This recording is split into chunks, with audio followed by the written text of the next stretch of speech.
CREA significa el camino a la reactivación del Ecuador agroalimentario. Este proyecto es cofinanciado por la Unión Europea y ejecutado en consorcio por Ricolto, ANFAB, COSPE, Universidad de Lovaina y SPOL. Al momento que identificamos un mercado de destino, es importante conocer cuáles son las necesidades y requerimientos de sus consumidores. Para ello, tenemos aliados importantes, como las oficinas comerciales del Ecuador en el mundo, así como empresas especializadas en análisis de mercado que nos permiten encontrar cuán distantes estamos de las necesidades de sus consumidores.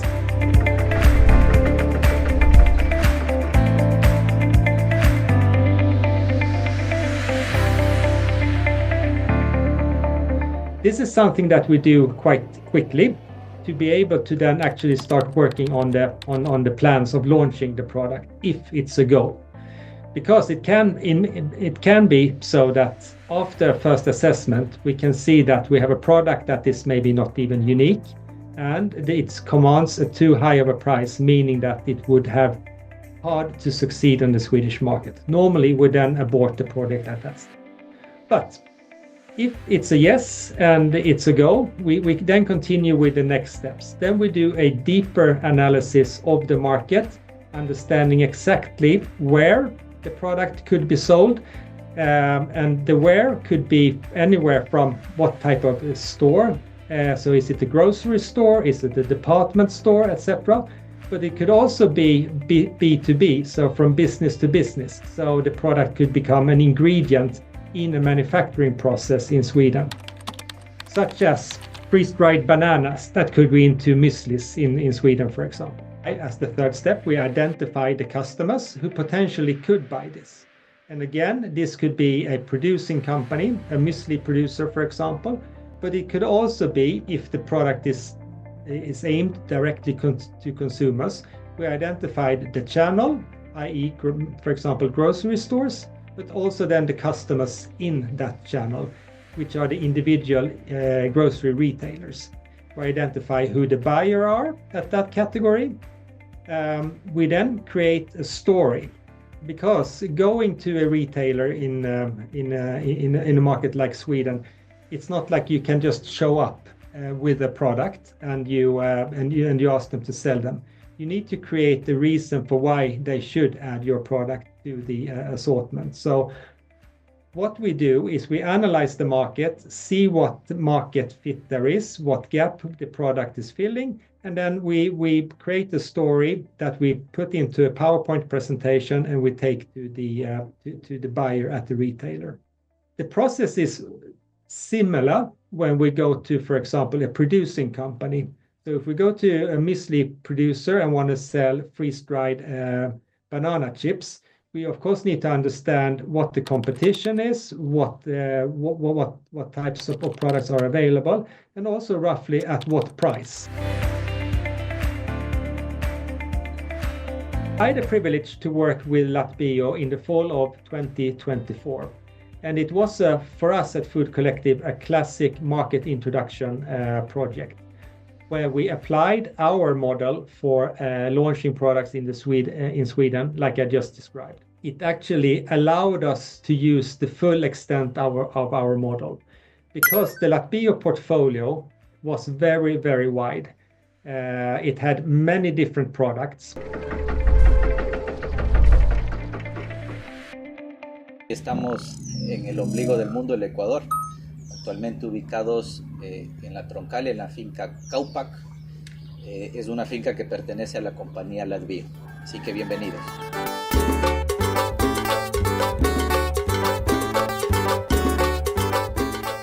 Latbio es una compañía formada por agricultores. Actualmente nosotros contamos con 8 socios en la compañía. Dentro de la compañía nos especializamos en la agricultura orgánica. Nosotros creemos fielmente que la agricultura orgánica es una buena manera para poder combatir el cambio climático. Es por eso que desde Latbio nosotros tenemos 2 áreas. Una que es la venta de frutas frescas y otra que es las frutas, los ingredientes naturales.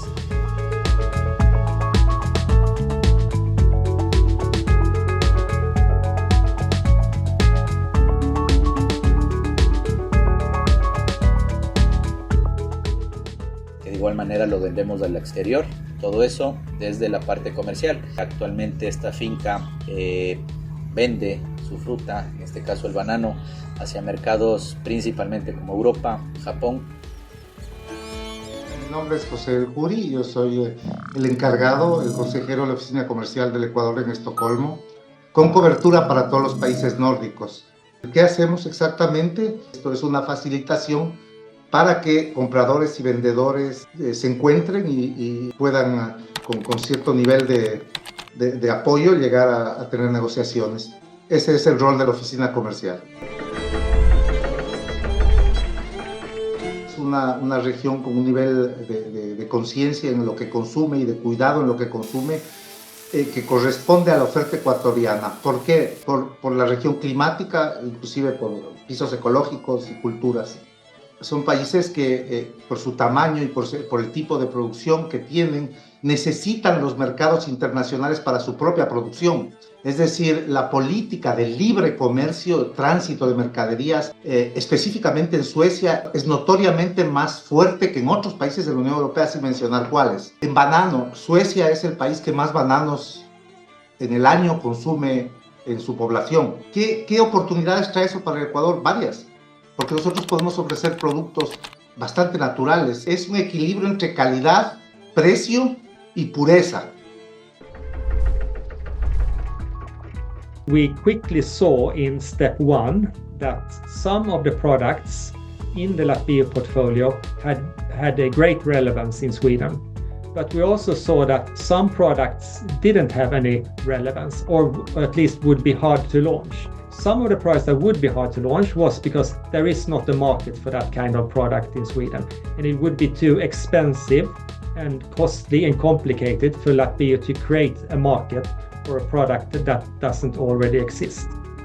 The other reason for why there was a no-go for some of the products in the Latvia portfolio was that product-wise, and then also relating to the cost structure of the Latvia products, they wouldn't be attractive in the Swedish market. It could be a product type that in Sweden is very commoditized,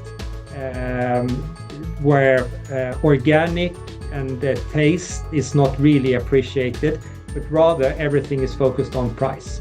So those kind of products were excluded early on in the process, and what we then moved on with was identifying the potential for the products that we thought had a chance.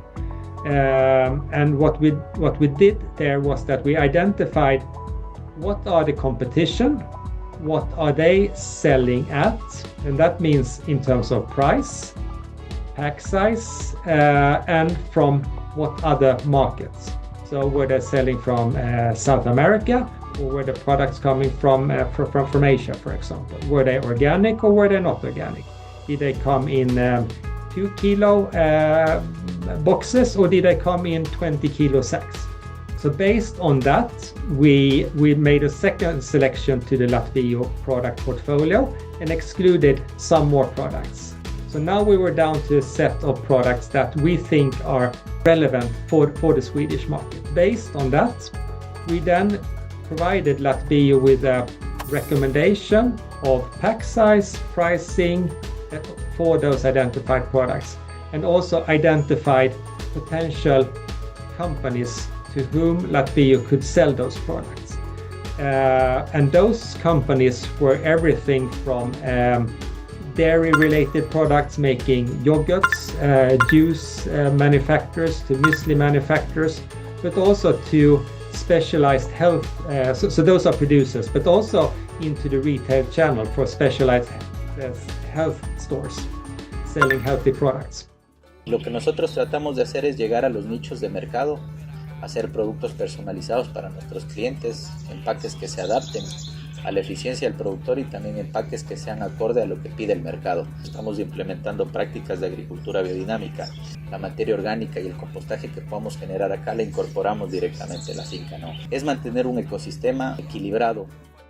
Y hasta la actualidad ofrecemos una variedad de frutas frescas, no solo banano, sino piña, mango, pitahaya, plátano orgánico. Latvio, como tal, es una empresa que piensa mucho en sus colaboradores. Nosotros acá no somos solo fuerza laboral, sino somos parte de una familia. Cumplimos nuestro rol con el medio ambiente de cuidarlo y de así tener una fruta orgánica 100%. Parte importante de este mercado o de este tipo de negocio es con nuestros proveedores que ellos nos brinden fruta de calidad, nosotros brindando de igual manera una asistencia técnica, una asistencia calificada, dando seguimiento a sus procesos de cultivos en la parte agrícola de banano. La estrategia es certificarnos. De poco vale tener unas prácticas agrícolas y de sostenibilidad si no hay certificado que lo avale. Y aparte conocer al mercado, conocer los clientes, participar a ferias internacionales es muy importante para evaluar si uno está a la altura y preparado para estos mercados.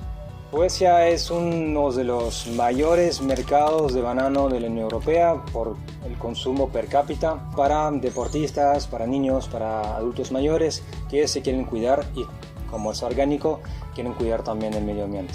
Es un gran mercado per cápita, pero no tiene mucha población. Entonces, los diferentes clientes que tenemos o podemos tener en este país pues son limitados. Esto no permite de tener mucha competitividad entre ellos. Más bien hay una concentración de volumen a pocos actores en este país. Nos encantó ser los pioneros en exportar algunos productos nuevos que no había en el Ecuador, por lo menos con una certificación distinta.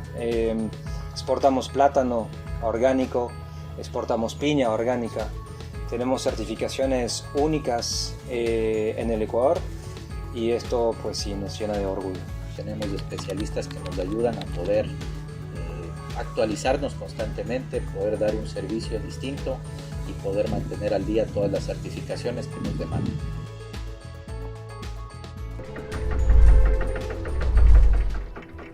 If you are an exporting company and want to enter the Swedish or the Nordic market, the advice I want to give is that you should invest time into this process. It requires an understanding of if your product is relevant for the Swedish market at a specific price. But even more complicated, it requires an understanding of how to sell the product in and who to meet. For us, doing this normally takes 6 months. It's because you need to create the understanding of how and with what to enter, but also discuss, prepare your case, and present it to potential buyers in Sweden.